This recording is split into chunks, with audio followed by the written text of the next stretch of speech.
Samantala, top 1 most wanted sa Rehiyon 2. Dating NPA leader to, katropa. Sumuko sa mga otoridad. Katropa natin sa balita. Rowena Munchang na XFM Santiago.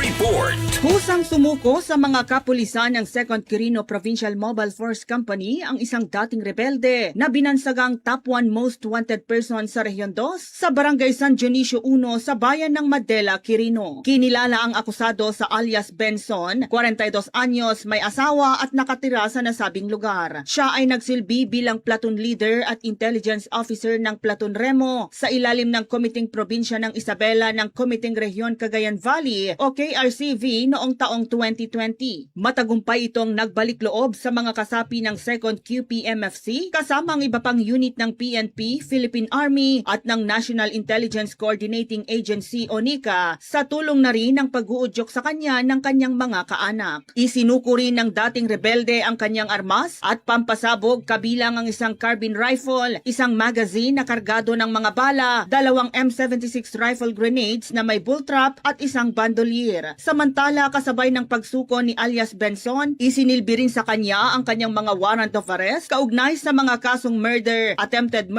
attempted homicide at direct assault. Nasa kustodiya na ng kapulisan ng sumukong dating NPA at prinoseso na rin ang ilang mga dokumento para sa nararapat na disposisyon. Mula rito sa 104.9 XFM Santiago para sa nagkakaisang Pilipino para sa Pilipinas, ito si Katropang Rowena Munchang, XFM News.